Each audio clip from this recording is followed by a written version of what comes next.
AVS Media Demo. Papa Hotel Lima Echo November radio check. Papa Echo November, good afternoon, read you 5. Good afternoon, read you 5 as well, Papa Echo November.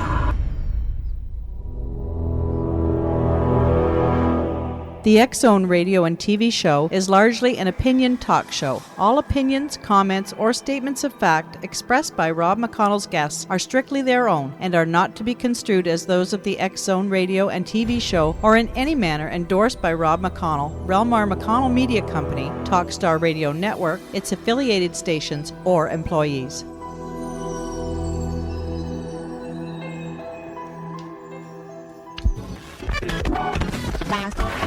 All Hit Radio.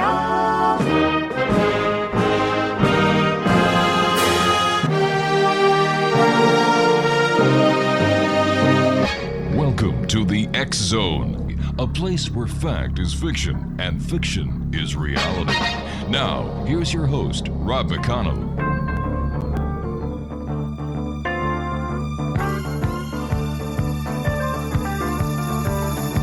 I'm shouting all about love. Well, they treated you like a dog, and you were the one who had made it so clear all those years ago. Talking all about how to give,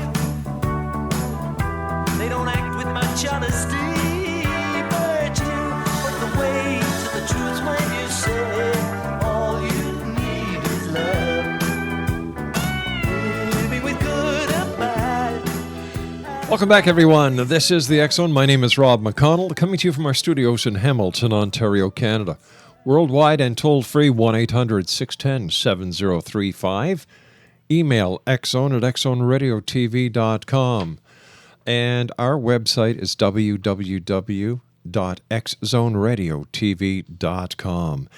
My guest this hour is Butch Witkowski, and he is the director of the UFO Research Center of Pennsylvania, and he's also a member of the Institute of Frontier Science. And the UFO Research Center of Pennsylvania was founded in 2009 to look for the truth of alien existence with the use of multidisciplined investigators and researchers to enhance the fact-finding into the UFO phenomenon.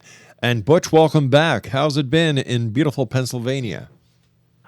Rainy, mucky, glad to be back. Well, it's the same thing we have here in Hamilton, Ontario, and it's great having you back, Butch. Tell me, Butch, is anything in ufology progressing? Well, yeah. I think you're seeing a lot more of the coming about of smaller groups. Mm-hmm. Not so much, the old mainstream larger groups, but a lot of break-off groups starting around the country and in Canada. Really? Something I don't understand about the UFO groups. Why don't they work together? Why is there this petty jealousy between them? I have no idea. I just read an article the other day in a blog where it said that one of the larger groups told their membership not to work with any other group but their own. Oh, that's awful. Yeah, it is, because, there's no information sharing, and, without information sharing, there's no investigation. That's right. It seems that, as far as I could see, the main thing is to get to the bottom of the barrel, find out what the truth is, and isn't that what ufology research and investigation is all about?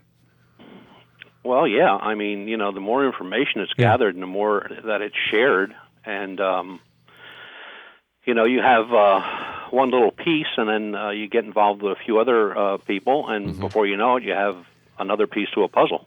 Yeah, but you see, as a former Pennsylvania law enforcement officer, you know for a fact that when agencies work together, the crimes are solved. Correct.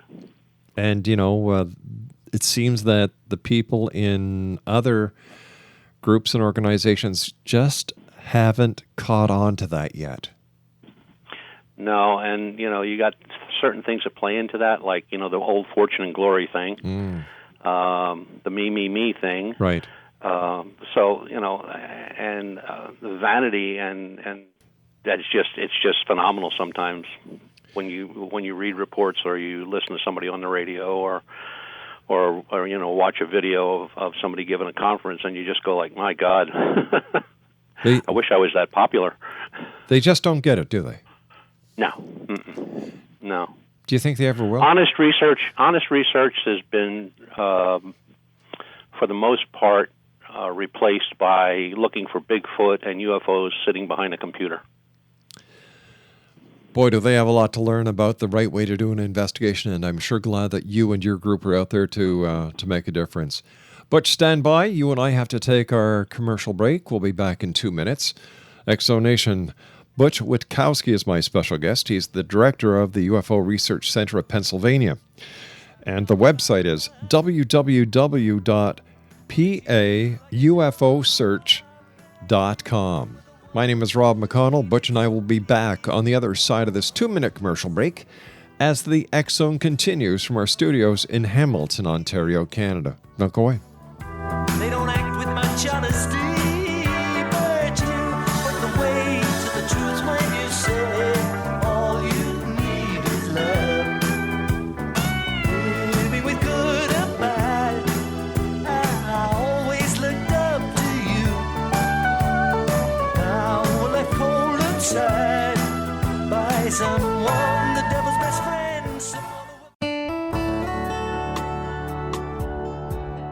Are you or is someone you know struggling with addictions, depression, anxiety, relationships, low self-esteem, lack of confidence, grief, success, and prosperity? Do you know that your subconscious belief plays a big role in the outcome of your hard work? We can help you permanently change the beliefs that may be the reason for your struggles and failures. We care about getting you the return on your investment and the results you are looking for. We can help you be free of the limitations of your past and in realizing your highest potential. We work with people by phone and Skype. For more information, visit us at www.ritasoman.com. That's www.ritasoman.com.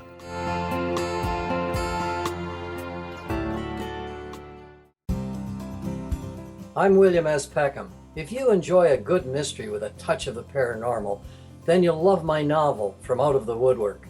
It's the story of a young Toronto contractor, Sean Kennedy, who buys derelict homes, guts them, and turns them into multi-family dwellings. Slums just waiting to happen. When Sean buys 29 Livery Lane, the house fights back.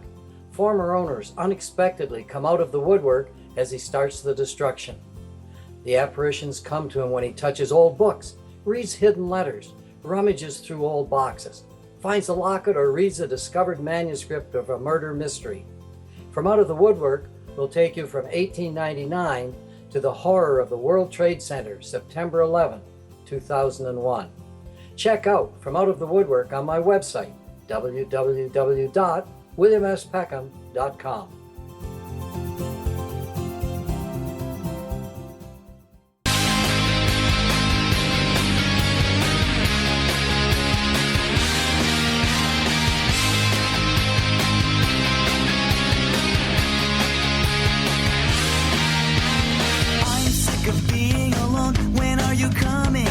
Just a glimpse of your face. I can remember smelling your hair. I'll meet you anywhere, somewhere that no one can retrace, somewhere where no one will know our faces.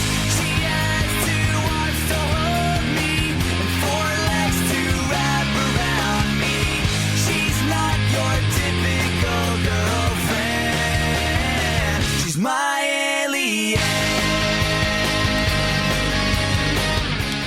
Welcome back, everyone. Butch Witkowski is my special guest of this hour. Butch is the director of the UFO Research Center of Pennsylvania, and their website is www.paufosearch.com.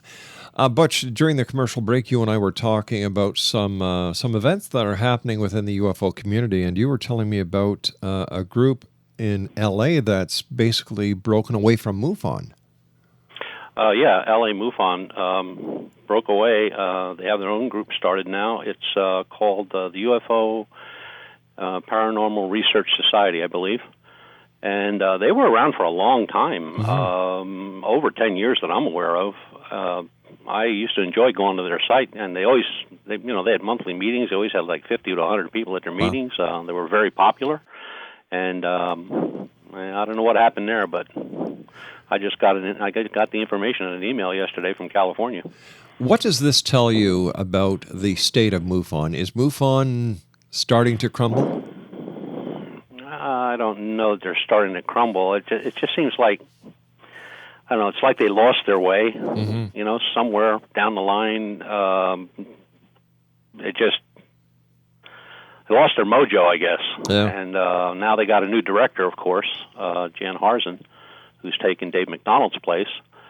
And, maybe Jan Harzen can pull it all together. Maybe. The number of cases of UFO sightings in the U.S., are they going up, or are they staying, or are they going down? No, they've gone up. Let's see, in May, Pennsylvania had about 54 or 55 cases, something like that. In June, they had 105. Wow. Yeah, we were busy. And what's really striking, though, is abduction cases. In the 4 years that we've been in existence, I think we had 4 or 5 cases. I've had 15 cases this year so far. All right. Do the cases resemble each other? Are they different in?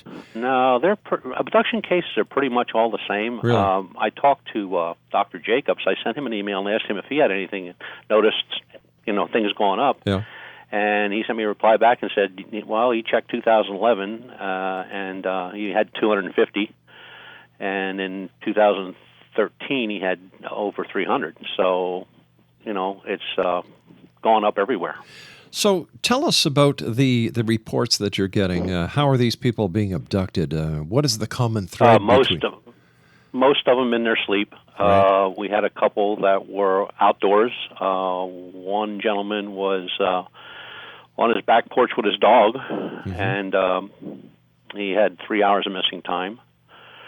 And the wife said he was in bed the whole time, and he swears he was outside the whole time. So another one. Most of them, though, are sleeping. They're in bed, or they thought they were in bed, and they were actually on the couch downstairs, and never even went to bed. But when they woke up, they were in bed. A lot of missing time, and the stories are basically the same. One lady I interviewed, it was last month. She got to meet her son on a craft. She's not married, never had any children, and she knew it was her son. And she says the second time she's seen him. She's seen him as a baby, and she's seen him now. She said he's probably the age of 10 or 12. And, what do you say to something like that? Well, these people who have the abduction experiences, have they had previous interest in UFOs, alien abductions? Are they science fiction buffs? How do you differentiate? That's one of the questions. Yeah. That's one of the questions we asked right off the get-go. Yeah. There's basically a protocol of how you get into talking with one of these folks. And a lot of things is, bring it up just like you said. Yeah. Are they interested in science fiction? Do they read this book? Did they read that book? Do they watch movies? Are they science fiction buffs? Are they Star Trek fans? Yeah. That kind of stuff. And out of 10, you might get one that said, yeah, well, I saw Star Wars when it came out, but I wasn't interested in it much.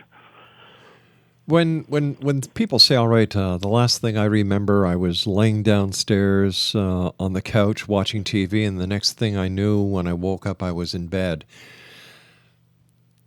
That alone doesn't seem like that's so unusual. So where do you draw the line between just being so tired you can't remember walking to the bedroom and slipping into your bed to an alien abduction? When they tell me their pajamas are on backwards. Well, geez, once again, I really can't give that credibility to an alien abduction in itself. No. Usually there's marks. Really? There are scoop marks usually in the thigh area. There are I'm going to call them fingerprints for lack of a better word. There are like 3 marks on the arms, like you would hold somebody down, like you were going to pin somebody down, and you put a hand on each shoulder. There are scratch marks on the inner thighs. There's fresh blood on a pillow. There's a bloody nose, blood from the ear, puncture wounds that weren't there, black and blue marks that weren't there, that day. Right. And, the person doesn't work, didn't go anywhere, didn't fall down the steps or anything, yet they look like they went through a half a battle. And they produce pictures, and they've shown the wounds. I've seen them. It's Dr. Lear. I mean, he watch any of his stuff, and you can see the same things.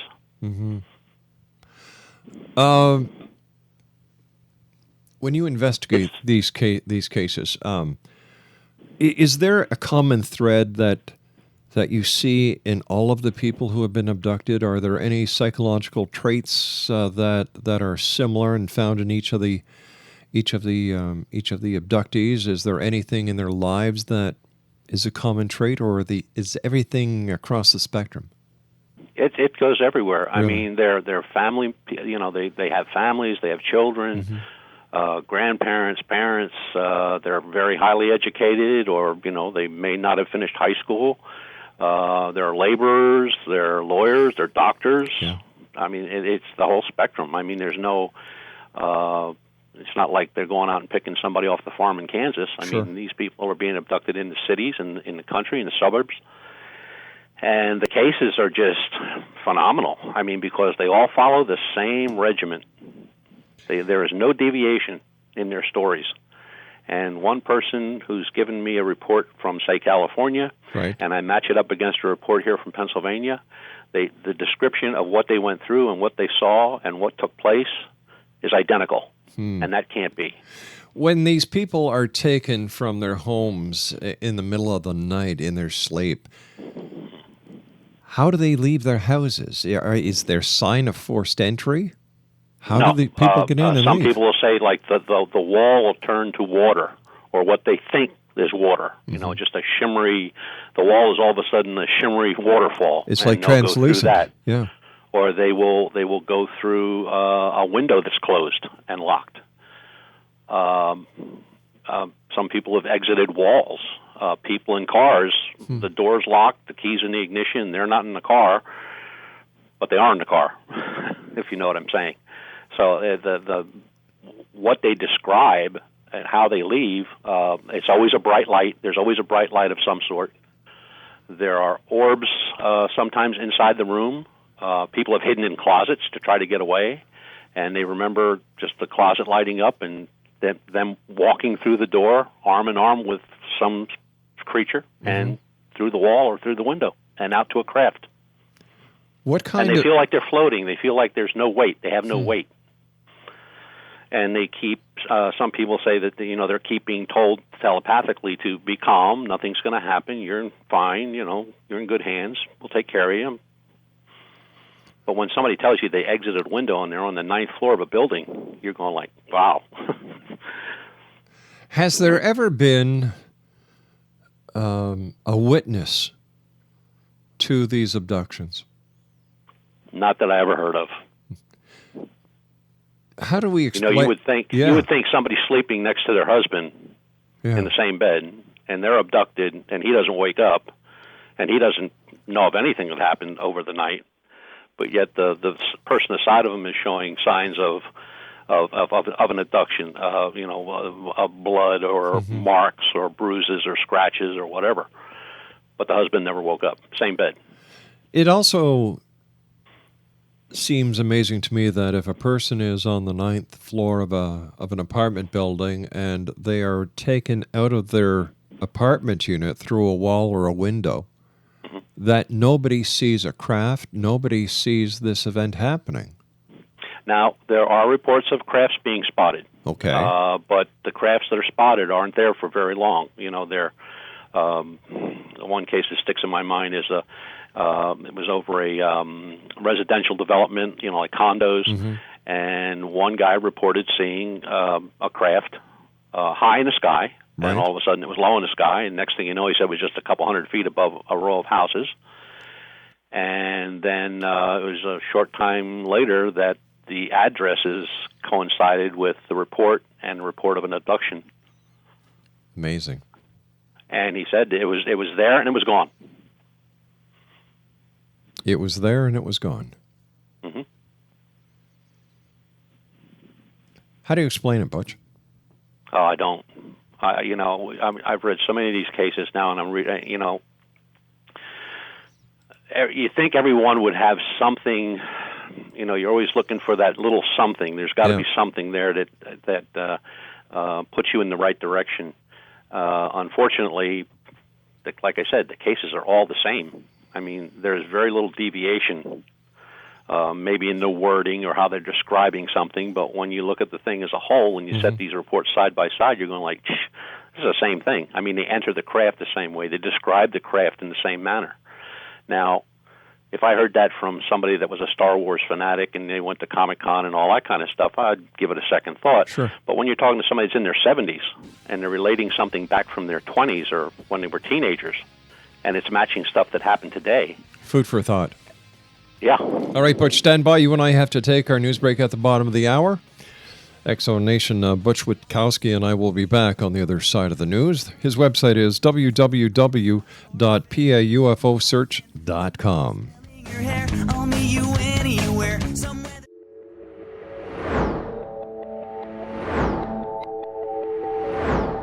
Have you exhausted all traditional means of healing without success? Are you experiencing communications through ghosts, angels, or even extraterrestrials and want to validate these experiences?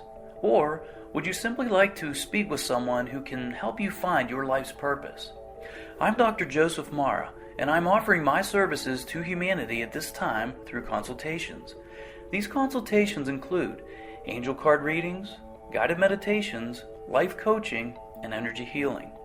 If you desire clarity of what may appear to be unexplainable phenomenon, then contact me through my website at aguidinglight, spelled LITE.com, to schedule your consultation today. Until then, I offer you love, light, and laughter.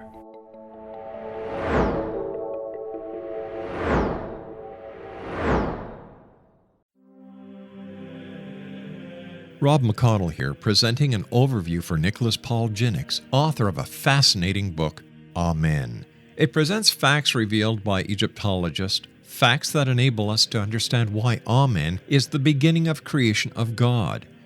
It provides recommendations for religious leaders of the major religions to unify their beliefs and teach the Word of God. Love one another. Amen informs people how mankind conceived God. It was the Egyptians that developed the concepts of a soul, a hereafter, and Son of God. And finally, after the worship of many gods, they conceived the belief in one universal God, the maker of all there is. For more information, visit www.futureofgodamen.com. That's www.futureofgodamen.com.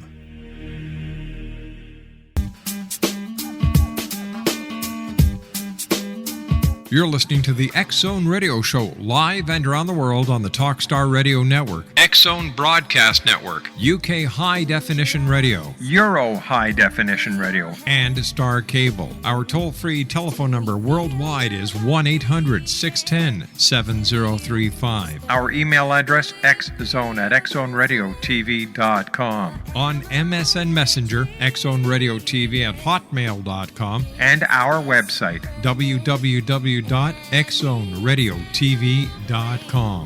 I believe it's meant to be, darling. I watch you.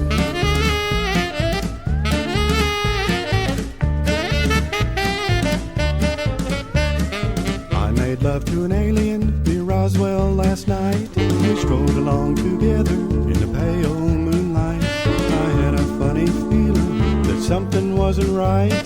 I made love to an alien last night.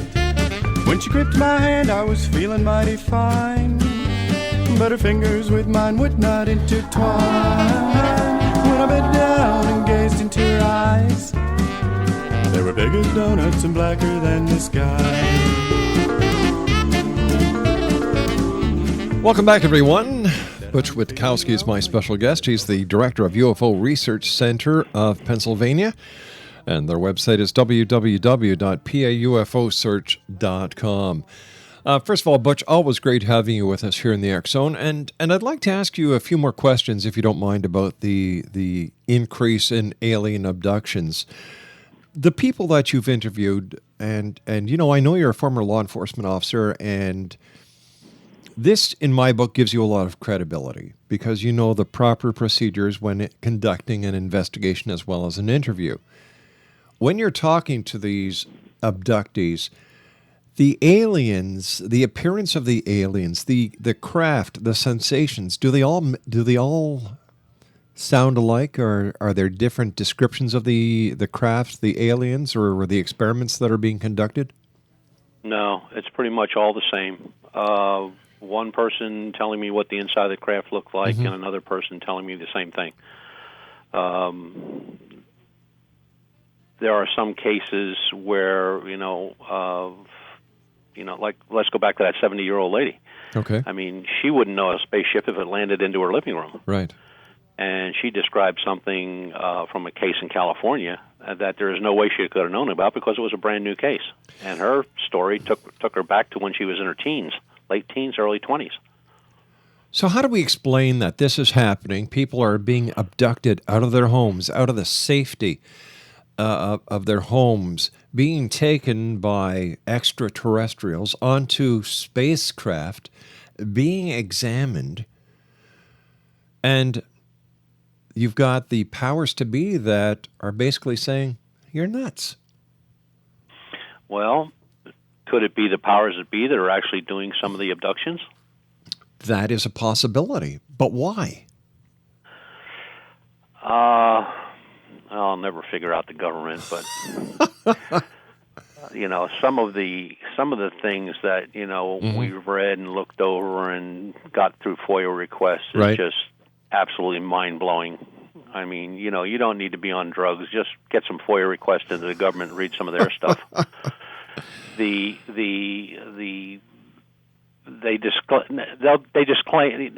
know nothing about UFOs. They know nothing about abductions. They know nothing about this. They know nothing about that. And yet there's paperwork, that shows that they have studied abductions in the past. They still study it. They've studied UFOs. They still study it. So the only thing we haven't gotten a FOIA request on is, are they looking for the Loch Ness monster? They have a nuclear sub floating around in the nest. I don't know, but they know why these people are being abducted. I mean, that's as confusing as why are there so many people missing that we can't find. Yeah. So who do these people make the reports to? That, I mean, besides organizations like yours, do they make reports to the military? Do they make reports to law enforcement agencies? Do they go to I hospitals? never had one. I've asked people that, did you report this to anybody else? And they've reported to MUFON, they've reported to us and to other groups, I'm sure. But the first thing that strikes me is that they go to paranormal groups and report it to paranormal groups. Why do you think that is, Butch? I have no idea. Why would you go to a paranormal group? You weren't kidnapped by a ghost. Yeah. And there was no ghostly thing going on in your house. Is it possible because they feel that if they go to an established law enforcement agency or to a hospital or the military, that they'd would be locked up?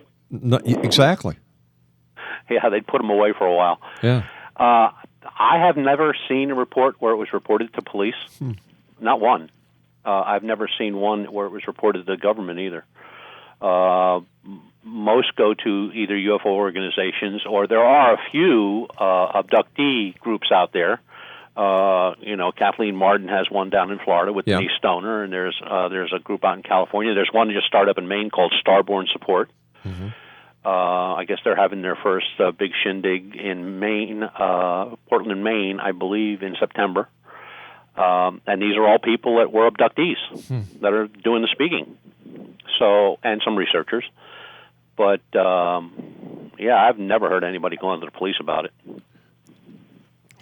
You know, you and I can't talk about UFOs without me asking you a very simple question. What's new with the Roswell crash of 1947, if anything? Well, I understand there's 3 or 4 new books coming out. Just seems like pretty much every day somebody comes up with a different scenario. Some of them now are really bordering on ludicrous. Really? Yeah. Look, if you just look at what Jesse Marcel Sr. said and in his lifetime, and what Junior said in his lifetime, and you know, guys that went out there and really looked like Don Schmidt and Stanton Friedman and all the people they interviewed. I mean, it's pretty cut and dry. Those guys all came up with the same answer, and that's pretty much where it stays. But now, you know, now you got, you know, there's this crash in Aztec. Now they're saying there's another crash that's north of Aztec that somebody's writing a book on. And so when you chalk off the fortune and glory, you know, you revert back to the original story, and which has never been disproven, by the way. And everything they said, you know, with the dummies, that was a lie. Well, you know, on the other side of the coin, it's never been proven either. Right, exactly. Yeah. It's never been proven. It's never been disproven. It's kind of like Bigfoot with the Patterson film. Listen, it's never been proven, and it's never been disproven. Let me ask you this. Former law enforcement officer, if you were called or if you were dispatched to the scene of an alleged UFO crash, all right? You get there, you see evidence, you collect the evidence. Would you, being a professional, drive home, wake up your wife and child, and let them play with the evidence before you brought it back to headquarters? Well, no. To be honest, no. Yeah. No, I'd get it under lock and key as fast as I could. Exactly. And this is something I can't understand with the entire Jesse Marcel case and the Roswell case. Why did he... But, you know, that was asked to him at a conference, that exact same question. And what did he say? And he said his father said, you know, he just, being that he had a young son who was very interested in what he did, and this was, you know, something that was in his mind a once-in-a-lifetime thing that nobody would ever see again.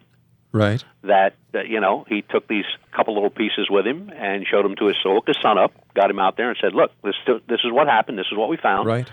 He didn't leave it there. I mean, he took the stuff with him and turned it in, but he stopped at the house on his way back to the depot and showed him this stuff. And Jesse Marcel Jr. says that. He said, yeah, I only saw it for a couple minutes. He but said, that's Jesse Dad Marcel. said he had to get it back to the base, and off he went. That's Jesse Marcel Jr. All right, but my entire way of looking at it doesn't give Jesse Marcel Sr. very much credibility as a professional. No, and I'm going to agree with you there because, first of all, he never should have stopped at the house. That's number one. Exactly. And number two, he never should have come forward with that goofy story of the weather balloons. I mean, if this is what he saw, and that's what was in his report, when he backpedaled, that was bad. That would be like witnessing a shooting and then saying, well, it wasn't really a shooting. It was more of a disagreement, and, you know, the gun fell on the ground, it went off and put a bullet in the guy's head, so let's just forget about it and chalk it up as just a misunderstanding. So, you know, when you backpedal off a case, I don't care what kind of, if it's a UFO case, abduction case, cryptozoology, I don't care what kind of case it is. If you go after something and you've got something and you put it out there, you better be able to back it up and stand by it and have the documentation. If you don't have that documentation, it's just like the O.J. Simpson case. Exactly. Oh, I mean, the guy took the blood with, you know, he took it home with him. Yeah. Then he took it back to the crime scene? What are you telling me? There were so many foobars in that entire case. Oh, God. Mind you, today what was it? The parole board is granting parole on certain cases that he was convicted of. Yeah, he's going to only have to do 4 more years instead of 30 or whatever it was. And then, you know, and he's that type of individual that he'll get out and he'll be good for a year or two, and then he'll do something stupid again. Yeah, mind you, he's getting up there in age, so let's hope he doesn't do too many stupid things. Yeah, right. Mind you, I really liked him as an actor, especially in the Naked Gun series, and then in Capricorn 1 with James Brolin. Now that raised a lot of questions. You know, he was he was just one of those people that came out of nowhere and just excelled and excelled and excelled. And when he got to a certain point, like most of them, he just fell off the cliff. Yeah. He didn't even bounce.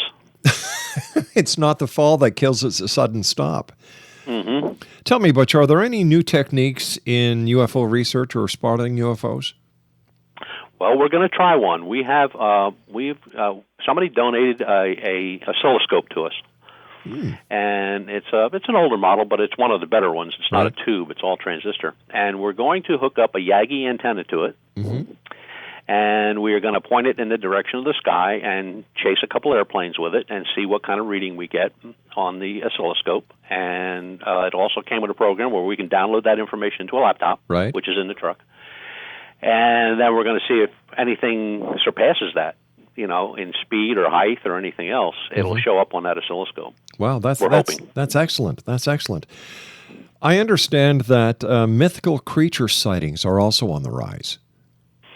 Yeah. Well, they give me a headache. I mean, when people send me an email and they say, look, Lizard Man is in my backyard, and I'm going like, what do you mean Lizard Man's in your backyard? And they start to describe a reptilian. And he's out there playing with the dog. I said, well, what is he doing? What do you mean he's playing with the dog? Is he throwing him a bone or a stick and the dog is bringing it back? What's going on? He says, no, he's just standing there swatting at him. I said, well, maybe he's trying to kill the dog. And you can't get around these people because they just will not stop. And then you have certain researchers that will push it. Yes, there are lizard men. Yes, there is this. Yes, there is that. There are giant birds that come down and swoop down. They're bigger than an airplane. And let me tell you something. If there's a bird out there that's as big as a Cessna 172, and nobody has ever seen it but a handful of people across this country and in Canada and in South America, wow, I'm missing something. It's either you're missing something or you're not taking something that allows you to see it. But you know what? Speaking about birds, giant birds, there's a problem these days in Alaska with the bald eagle attacking people. Yeah, I saw that. Yeah, it's amazing. Well, here we have eagles here, but where we get a lot of these Thunderbird reports are blue herons. Really? And the person will call in, or they'll send an email, or they'll make a report of a very large bird, and a blue heron standing on its legs with its head extended. That's a good 5 foot, and it's a pretty good sized bird. And then all of a sudden it goes to researcher. Next thing you know, it's on the internet that the bird was there. It left no footprints. It disappeared while the people were looking at it, and you're off and running. And then people want to know why nobody takes them serious. Well, listen, if it's on the internet, it's got to be true. Yeah, I finished with the internet a year ago. I call the internet the biggest septic tank that man has ever created. And you are 100% right, because I've seen good researchers turn into just Frankensteins overnight. You sent me. They were out there getting their boots dirty. They were getting muddy knees. They were taking photographs. Yep. They were running their cars into the ground. Now they don't leave their desk, but they have a 50-inch screen in front of them, and they're doing all the research in the world. Well, then they write a book. Yeah. Well, you see, once again, you're a law enforcement officer. You've got the training. You've got the background. You know that no crime is solved by just sitting behind a desk using NCIC and, hoping to get a hit. It doesn't work that way. You have to go out. You have to do the investigation. You have to go to the crime scene. You have to get the evidence. You have to talk to the witnesses. You have to do door-to-door knocking to find out if anybody in the neighborhood has seen, heard, or witnessed anything. You go back to the lab with your evidence. And can you just imagine the state of our law enforcement agencies if they just sat on their duffs watching computer screens? The zombie apocalypse brings up something. Yeah, that's pretty much what it would be. Exactly. I mean, the groups of, like you said earlier in the broadcast, these groups are in constant war with each other. Yeah. They'll say hello to you and pat you on the back and tell you what a great job you're doing. You turn your back, and all of a sudden there's a knife in their hand. They close up shop and start new groups overnight. And as long as the first thing they do is they shut it down because they say nobody gets along. Then they start a new group. Then they get a new website up. Then they get new hats and a new name and new T-shirts printed and new coffee cups out there. And then they write a book, and then that goes sour, and they start all over again. And that's rampant. That's all over the country. Butch, stand by, my friend. You and I have to take our final break for this hour. X Zone Nation. Butch Witkowski is our special guest. He's the director of UFO Research Center of Pennsylvania.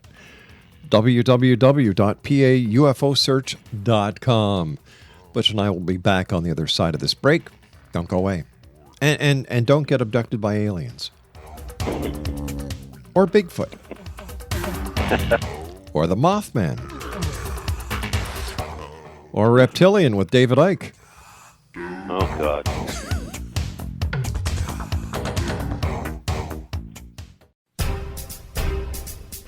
Back in Victorian England, a famous theologian posed a perplexing riddle. Why are the two top personalities in the Bible tagged with the numbers 7 and 11?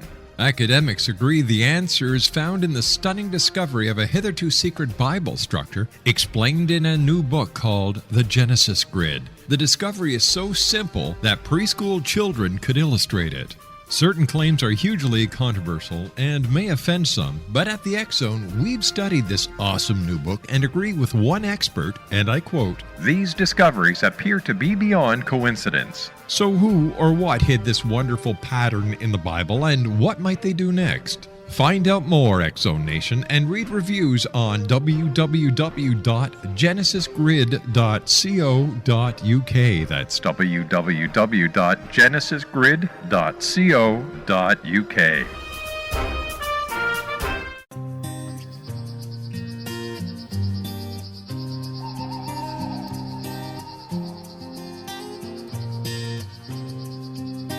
Out in the field, farmers grew bread and called for the meat. They took for the shed. Then dark came to fall. Silence was all. A beauty shone bright, surrounded by light. Come on now. I fell in love with an alien. I fell in love with their eyes. Fell in love with an alien. I'm telling you, no disguise. I'm in love with an alien. X Zone Nation, Butch Witkowski is my special guest this hour. He's the director of the UFO Research Center of Pennsylvania. And their website is www.paufosearch.com. UFOs and storm clouds. What's the story behind that, Butch? We had a case in 2010. A lady who trained police officers for a living was going home from her job, and it was a perfectly blue sky, beautiful day, and she just saw this beautiful puffy cloud that just seemed out of place, and she grabbed her camera and parked her car and got out and took a photograph of it. And it was taken home, put in the computer, and she never even looked at it for a few days. And then she was going through, and she sent me a copy of the picture, and she said, well, look, there's a line in here. Is that the camera? And I looked at it, and I said, no, it looks like there's something in it. There's a shadow. So I sent it over to England, and a researcher over there who does photographic work for us looked at it, and he sent it back, and he says, well, there is an object there, but there's also 3 objects. Here's one at 11 o'clock, one at 2 o'clock, and one at 6 o'clock, and the one at 11 o'clock is shooting a beam down to the one at 6 o'clock. And they are there, they are real, they are whatever they are. So more than long after that, I got a video from a guy up in northern Pennsylvania who uses infrared camera video camera, during the daylight. And he just points it to the sky, and he just lets it run until it runs out, and then he goes and loads it into his computer and looks at it. This guy gets fleets of unknowns in the clouds because the infrared picks up, through the cloud, and it picks up these dark objects, and it's amazing. So we're going to try it. We've got our big cam all set up with infrared now, so we're going to give it a whirl on cloudy days or just a nice bright day with some clouds in the sky, and see if we can get anything. Does infrared pick up heat signatures? No, infrared it's just the color spectrum. It just takes. In other words, you're looking through infrared, and some something that to you would look, white and just a color. When you look through it in infrared, it's really a bright color, and you get to see more around it, and you can see things in the shadows that you wouldn't normally see. All right, I was thinking about thermal imaging. Thermal imaging picks up heat signature, yeah. Right. Is it possible that what this person who had the fleets of whatever they are on his infrared were actually insects? No, too high, way too high. Really? The matter of fact, the one CD that he sent me, there's actually a 747 that's probably about it. It's cruising high to 30,000 feet, and these things are way above it, way above it. Huh. And when he gets those, he instantly calls, of course. There's a couple of local military bases in his area, and there's, a couple large airports, but nobody sees nothing. Nothing on radar. Hey, Butch, as always, whenever you're with us, time goes by so fast. I want to thank you very much for joining us. Always a great pleasure talking to you. And as I've told you before, if anything comes up that you want to get to the airwaves, let me know. We'll get you right on the show. Okay. All right, Butch, take care of yourself, and thanks very much for joining us tonight. And thank you for having me. It's always a great pleasure. Exonation, Butch Witkowski is our special guest this hour. He's the director of UFO Research Center of Pennsylvania. Their website, www.paufosearch.com. I'll be back on the other side of the news at 6.5 minutes past the top of the hour as the Exxon continues from our studios in Hamilton, Ontario, Canada. My name is Rob McConnell. Don't go away.